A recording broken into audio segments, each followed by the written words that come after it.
Спортско радио 90 за перка 3 во наредните минути малку ќе проговориме за спортот кој во 2023 ни донесе медали и тоа од силни меѓународни конкуренци. Станува збор за бразилска џиу-џицу. Спорт кој дефинитивно има свој корени во нашава земја, а може би најзаслужен за една подолга сезона или период во кој дефинитивно успеа да дојде и до многу вредни медали или одличија, е еден од најдобрите во таа конкуренција Ивица Алексовски. Станува збор за тренер и селектор на нашата репрезентација во бразилска џиу-џица и пријател на Спортско радио 90 за перка 3. Добре дојде во студио. Добро најдов повторно. Се дружиме, се гледаме. Така е, имавме и одлични серијали таму пред X години кога практично започнувавте во оној период со максимална активност околу бразилска џиу-џица и рака на среда многу краток период направивте шампион. Па да, ние знаеш од стартот имавме малку, пошто се учевме, имавме така малку неславен старт, два турнири отидовме, со сите што отидовме изгубивме. Тоа беше во стартот. Од тогаш навака полека доминираме, да кажеме, на Балканот сме направени еден бренд, една екипа кај да се пример, не знам, сега бевме Србија и вика ај македонци се дошли. Значи дојдовме до едно дередже, да кажам, каде што противниците ни респектира. Од најмал противникот, од најголем до највозрасен, машки, женски, буквално сите овие што не се десетина, да речем, такмичари познати, да кажам, буквално им за све. Кај биле, што направиле, што освоиле, какви игри имаат, дали фрла, не фрла, дали има, значи буквално ги простудирале, а тоа значи дека ете, ако сме во тие, да кажам, балкански земји некако популарни, е добро за нас, затоа што во последно време веќе се такмичиме на европски и на светски првенства и таму имаме, да кажам, позитивни критики. Веќе сега последното првенство што беше европско во Истанбул, имаше 1200-300 такмичари, ама интересно за слушателите е дека во BJJ, кој е европското првенство, буквално учествуваат од цел свет. Значи имаше не дека 47 земји. И тоа беше на некој начин мало светско првенство, ме разбирате. А и таму веќе имаме кои сме, како сме, не знаат, од кај доаѓаме, што правиме, која ни играта, што ќе прават контра, така да добри сме сега за сега. Се подготвува за нас. Да, и Даниела Алексовска исто така, која што се златен медал на Европското првенство во Турција, продефилира низ нашата програма. Ми падна во очи тоа дека отишла таму без да ги знае противниците, но на крајот дојде до златниот медал. Тоа покажува нешто друго, дека вие и практично за краток период може да дојдете до добитна комбинација. Убавото е што отидовме со една многу годишја екипа, значи да имавме средства ќе тиевме со поише. Тие што ги однесоме таму имавме два европски првака, значи и Дани и Томи Блажевски освоија. Другите освоја сребрени и други медали. Интересно е за Дани што во еден ден се бореше во категорија на ноги, се бореше во категорија на ги, значи тоа е кимоно, па под 18, значи се бореше со 17 години над 18 со постарите, така да освои злато, сребро, бронза. Е некој успех, да кажам, затоа што кај нас вие сте сведоци дека женскиот спорт, поготово боречки, не е баш застапен како машкиот. Да речем, има мал процент на супер девојчиња, да кажам, во нашава држава. Често бараме ние да најдеме такви луѓе, па кога ќе најдеме такви луѓе, па после бараме да не ги спонзорираме некако за да, не знам. Дали тоа иде од некоја национална стратегија да ние бараме, па кога ќе најдеме не вложуваме во нив. Ајде, ние сме светоци, за жал оваа година, ве спомна и Дани, и Томи е тука, знаете, во еден спорт има, нели, ако е за Олимпијада имаш 4 годишен план, па 2 годишен, па годишен, па 6 месеци, па месечен. Ние буквално оваа година избуткавме све сите турнири од околинава што можеше, Истанбул, Европското првенство, и следно беше светското, и за жал не отидовме. Тоа е голема штета што не им се даде шанса, еве, на двајцата што ги споменавте, да се покажат и на светско ниво.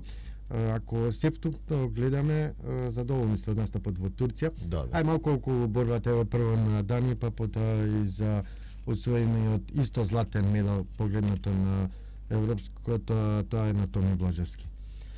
Значи, двајца да настапија во тешка категорија, значи Томи имаше, не знам, 4-5 борби, Дани имаше во која категорија 2 борби, во која 3-4, така да цел ден беше, да кажам, се сепак се деца на некој начин. Има добри противници, се изборија да кажам машки. Она што го да речем претходно трениравме, што го вежбувавме, ние како школа што го работиме да речем оваа последнава година, поготово се покаже дека е добро, дека има успех, дека е ефективно да кажам, затоа што сепак видите на ако го земеме Истанбул како еден град кој што е многу интересно поставен на светска рамка, секојаш ќе организира турнир таму е од цел свет има. Значи буквално имам од секдек. Има дури се смееме некои држави не сме ги не слушнале, доаѓаат таму и квалитетот е ненормално добар. Например, посебно бев изненадан кај најмалите, значи буквално од влесна тој такмичар, не знам 5-6 години, како се понаша, како работи, кој ќе победи, како се фали, значи тоа е буквално како да гледаш некој човек од не знам 25-30 години кој што има позади него некои 200 турнири.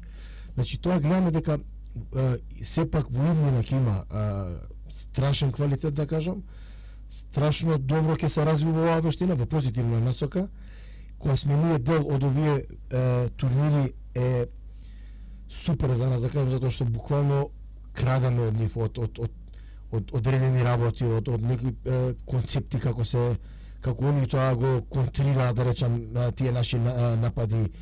Значи буквално турнирите ни се еден вид на добра алатка каде што кога се вратиме назад нешто ги спремаме подобро. Оваа година се покажа тоа, значи разните турнири што беа околу нас ги испеглавме на некој начин сите овие добри работи. Кога отидовме во Истанбул, стварно сите беа на некоја да речам позитивна енергија таму, а Дани Томи ги освоија тие да кажам европски медали, сега се они буквално носители во таа категорија.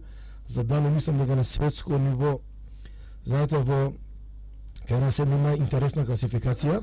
Ако сте вие 49 кг и се борите под 49 кг, влегувате во една класификација светска на јакови појаси под 49 кг. Ако тој турнир нема да вашата категорија, се закачиле категорија поише, тогаш вие идете во 55 и таму има друга табела. Значи не ви се спојуваат успесите. И сега мислам дека 50 посебно на тази се води. 55 кг беше едно време прва на таа ранглиста светска, пошто има многу турнири се менува, втора, трета, четврта, значи доминираме високо. Затоа мислам дека оваа година би требало и државата и Агенција за млади и спорт малку повеќе да дадат на овие федерации кои што се уште за жал не го како нови федерации. Нашата федерација веќе 10-11 години се уште функционираме како нова, како индивидуален спорт. Тоа е посебна рак рана да кажам. Еве, се рече сме со таквондото, иако олимписки, иако донесеме да се уште се мачи да речам во однос на колективните спортови. Алексовски, како сте задоволни од прогресот, развојот на бразилска џиу-џица? Колку веќе клубови екзистираат во нашава земја? Каков е квалитетот? Имате во оние клубски дуели, нели, вистински противници? Значи, се развиваме добро. Значи, во секој развивање имате една висока точка, па малку ќе падне, па повеќе, па малку ќе падне. Тоа е нормална работа. Сега моментално имаме школи во Скопје, имаме во Охрид, имаме во Куманово, во Прилеп, Кавадарци, се шириме во другите градови и има желба да отвориме сегдека, за жал немаме сегдека тренери, за тоа го напрати го средат. За волја на вистината, техниките што ги работиме кај нас во централниот клуб во Скопје, пошто сме најбројни и највеќе ги поседуваме турнирите, нивото на највисоко, како да кажам, највисока гранка. Другите клубови се трудат да не следат, пошто имаме државни првенства, имаме меѓусебни припреми, на некој начин си помагаме за да ги влечеме, пошто и на нас не треба добри спаринг партнери.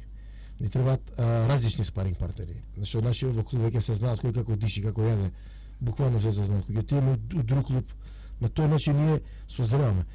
Така да во последниве 10 години од кога не постои федерацијава, сме напреднати доста, сме се покажале добро. Последниве неколку години благодарение на агенцијата имаме некој динар сметка, па идеме на поише турнири. Дај Боже да имаме уште некој динар поише, да идеме буквално на се што треба да идеме. Така, знаеме како стои финансиите и спортот, нели, и сето тоа сега што се прави со промена и на законот за спорт, процедура околу ваучерот, нели, системот. Да. Сето тоа ќе оставиме на страна спортски аспект. Имате ли контакти со луѓе кои што се инволвирани во бразилска џиу-џица од надвор? Може Да. би од некаде подалеку, биле ли тука гости? Да, буквално имаме контакти сегдека. Се не е дури, да речем, ние сме мала земја, ама кога имаш добар контакт, па и овие што се поголемите, ќе те замолат за некоја услуга. Еве, пред 2 години беше тука еден од подобрите фајтери од Дубај, Рикардо Вегезлиста беше кај нас, гостим, пренесе дел од своите знаења. Благодарение на тој семинар, бидејќи сепак тој се враќа, таму става слики и видеа, околината околу него таму те гледа како држава, како клуб, како човек. Па кога идеме на другите однори си имаме еден друг респект, не е како претходно. Во АДЦЦ исто можам да кажам, јас сум представник во нашата држава за у последно време има страшен прогрес, тоа се борби без кимоно, като што во Америка во Лас Вегас на последниот турнир имаше преполни триби, значи 15-20 имаше, тоа никад не се десило во овие вакви спортови. Знаете, во фудбал, во рагби, во не знам, во НБА, окей тоа, ама во вакви тоа никад не се десило.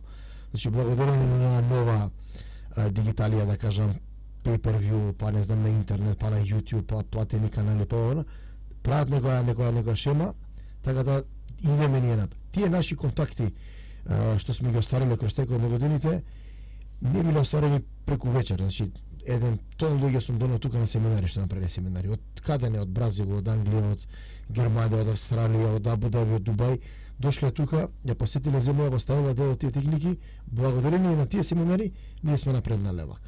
Тие контакти денеска ги имаме, фала Богу, ги имаме секој ден се поеки и поеки. Еве ние сме една од земјите 20 и неколку земји 30 каде што на светско ниво организираме AGP Македонија. Значи немаме во секоја држава турнир, ние сме го земале кај нас да биде тоа. Така да интересна работа за ADCC, например, таму сме влезени во таа федерација и ја мислам дека се единствено место кај што се викаме Македонија, кај што не се викаме Северна Македонија и официјално стои така. Така да тоа се пак тие благодарение на тие блиски контакти со доверени луѓе, значи со генералниот менаџер што е за Европа, Марко, тој ми со пријател, за ADCC буквално му кажав, ќе стаиш оваа држава, вака нема никаков проблем. Друг ќе функционира некако. Така да со спортов, со развитокот се во последно време идеме во страшно позитивна насока. Добро ќе биде буквално во наредни, не знам, 50 години во секој град во Македонија да има барем некакво клубче за да може тоа да го развиеме на повисока гранка. Да, како би било од тренерски аспект, затоа што секаде ќе мора да има тренер. Како тука, ако веќе имаме, еве надпреварувачи, веќе потенциравте и во вашиот клуб, колку се само околу тренерите што правиме. Малку е, например, да отвориш клуб за кикбокс и за бокс, претпоставуваме дека секој знае да удри, да мавне нешто повежбал, може да го отвори клубот, па ќе го доучуваш, па ќе личи некако. Обичајќи баш не е така. Значи има толку многу материјал, толку многу техники, имење на техники, како се изведуваат правилно, 3 федерации, 3 правила на борби. Значи тоа е една комплексна материја и не можеме некој да му дам така. Пример, имам секој ден доаѓаат луѓе, може ли да вежбаме заедно, ќе дојдат од клуб, ќе вежбаме, да да отворам клуб. Значи не е проблем да отвориш клуб, ама треба да имаш барем плав појас. А обичајќи да земеш плав појас е од 2,5 до 3 години. Редовен тренинг. Така да не е баш така тоа едноставно. Дури кај нас има еден феномен, нашите ученици ме моли да не му дам поголем појас. Затоа што ако му дам поголем појас, тој ќе треба да отиде на турнир да се бори у повеќе појаси. Не ќе да губи, сака да победува. Така да имаме, молим те, немој да ми даваш, сега ќе ми даваш за 6 месеци. А во другите вештини баш не е така. Сведоци сме дека буквално појасите се даваат како да, не знам. Да, системот за да добиеш појас е многу покомпликуван, за разлика нели рековме од, не знам, џудо, карате и така натаму. Колку имате и помош, да кажеме, надвор од федерациите или Светската, Европската федерација? Има ли таква корелација некоја? Па немаме. На светско ниво немаме, на европско ниво немаме, пошто сепак овие се 3 федерации кои што функционираат. Некако се уште развиваат вештината, за жал. Немаме таква помош од надвор кој што има сите други федерации, да кажам. Имаме некако помош од Агенцијата за млади и спорт, значи имаме од овде кон надвор, имаме од надвор кон внатре, према нас немаме. Оваа боречка вештина и спорт е, кажам, добар, затоа што можеме како дани да се надпреварува и во кимоно и без кимоно. Ја пуштива се направува у јапонска џуџица борби со кај што има зафат, кај што има удари. Ја пуштив ММА да се надпреварува пред да имаше во Кафес прва борба, имаше победа. Така да ти дава една како да кажам, ти дава некои прилики во животот да ги искористиш благодарение на таа вештина. Иначе од аспект на светска помош, европска помош, за да они афирмираат како што има пример од џудото, кај што страшно тешки пари се даваат за одредена држава да се формира од кимона, од татами, од сали, од не знам што. Кај нас се тоа малку мачна работа и буквално ние ради љубов, ради некој си ентузијазам, ето ако работиме тоа, да го развиеме. Да, ама веројатно и чувствувате убаво кога се пак имаш европски шампион во спортот. Да. Па тука Да е ги се кефот. лажеме. Тука ми е кефот, ме разбираш. Значи све на друго тоа го занемаруваме, да кажем, финансискиот дел, иако не е да го занемариш, на пример, све тоа кошта пари. Јас од денеко видам, све ми е пута 2, на пример. Ево оваа година не отидовме ни у Абу Даби на светско, пошто ќе ме кошташе барем 4000 евра за двајцата. А тоа се сепак пари, да кажем. Да, вложувањето, рековме тука, еве се надеваме дека сето тоа нели ќе се менува и ќе имате многу повеќе финансии за да можат да сите тие што се активни во бразилска џиу-џица и од вашиот клуб нели репрезентација додат што повеќе надвор да ја представуваат Македонија таму каде што имаме надпревари пред разлика дали европско, а светско. Е сега за жал не е олимписки спорт. Има ли никакви најави во тие контакти? Знаеме дека се менува во олимпизмот, се менуваат спортовите. Не, значи 90 и нешто посто од парите што доаѓаат тие во олимписки спорт, нешто ситно доаѓа на другите спортови. Тоа е страшна дупка у нашиот спортски систем, да кажем. Зашто ќе ви кажам? Нашата агенција, кој ќе ги земете зборовите кои ќе ги споите, е агенција за млади и спорт. Значи јас во моментов сега денеска додека правим мојот имам 223 членови во моите клубови. Што за биџеџи, што за ММ, што за кикица, тајбокс. Значи тоа се цела академија. Агенцијата ако ме гледа, тоа треба да се вика таа агенција за олимписки спорт. И тоа ќе биде ова што го правиме се окей. Пошто ова агенција за млади и за спорт треба да ги поделиш 50% млади, 50% спорт. Значи ние имаме млади кај нас и тоа доста млади имаме. Другото е кај што е спорт. А кај што е спорт не е агенција за олимписки спорт, кој што кажа. Тука е за спорт. Реалноста треба да биде да се подела тие пари на спортовите, на успесите, кој што направил, колку редовни членови има, колку регистрирани членови има. Значи тоа е работа што треба да се направи. Буквално ако ти имаш една школа која што има 200 членови, па у најмала рака треба некој динар да отиде таму за да може тие да бидат утре 400, да бидат 600. Па како што кажат и да ние тренери, па тој тренер кој ќе заврши Скопје случај се врати у Дебар, у Кичево, таму да отвори школа. Тоа е еден план, еден кај што може да се развие оваа цела работа. Моментално како што функционираме е нефер, да знаете, затоа што пази пари му требаат на секој. И овој што ќе отиде борач или боксер или теквондо или не знам што на олимписки игри, и на нас не треба. За нас, например, са светското во Абу Даби олимписки игри. Тоа е врвот на нашиот спорт. Еве имаме спортови, например, имаме светско првенство за тенис. Дали ти си слушнал некој кој победил? Никој не знае. Кој победил на Вимблдон? Сите знаат. Значи самата поставеност на спортот не е како во фудбал. Во фудбал светското првенство, ама олимпијада што е за фудбал? Ништо. Кој победи на песната олимпијада? Сигурно не знаеш, ја не знам. Така? Значи тоа се тие феномени, а кај нас за жал се става во исти кош и така се третира. И затоа имаме вака некои на моменти некои борани резултати каде што на крај ние се спремаме цела година правиме по книга кој што сум учел, европско, ајде светско, нема пари. И се враќаме назад. Дај Боже да се направи нешто да се смени тој систем, да може спортовите, федерациите сите буквално еднакво да се зашто ти на мене да ме ставаш у малцинство, да ме споруваш, а имам успеси на светско ниво. Ама вашето се вика вака, нашето се вика вака, многу појако, и тоа е више каша по пара. Дури бевме, ќе ти кажам еден интересна случка, бевме на една состојба конвенција за млади и нели со ваучерите, ако памтиш, да имаше една ставка, колку публика имаш на стадионите. И сам мислам дека една девојка од авиатичарска федерација стана, и она вика цела Македонија. Зашто? Па ја кој возам од Скопје за Охрид, вика, цела Македонија вика тоа ми. Тоа е смешно, ама реално е така, ке нив не може да бараш публика. Да. Реално е тоа. Да, затоа и се менува еве ваучер системот. Тоа е добра работа. Се слагаме. Затоа што ние бевме буквално да молиме по фирми да ми даде толку, па неки ти зам толку, тоа беше попара. Да, ќе го третираме ние и ваучерот во специализирани гостувања и секако и законот за спорт. Ивица Алексовски, тренер селектор бразилска џиу-џица, спортот во 2023 ни донесе медали, затоа во сите оние рангирања влезе и за наградите. Јас ќе ви пожелам среќна нова година, многу успех 2024 и на професионален и на приватен план. Фала, ево оваа година прв пат ја влегов меѓу 5 тренери у Македонија предложен за најдобар тренер. Тоа е ипак, она ти што го кажуваш, имаме успех, па правиме нешто, некој нешто не го видел, па сме влегли во таа конкуренција. Ево добро, од неколку категорија од нашата федерација имаме тројца представници, значи јас сум во тренерите, Дани е во девојките, Томи е во момчињата, така да мислам дека 2024 ќе Ќе одите уште многу повеќе, повисоко. Така, благодарам за гостувањето. благодарам.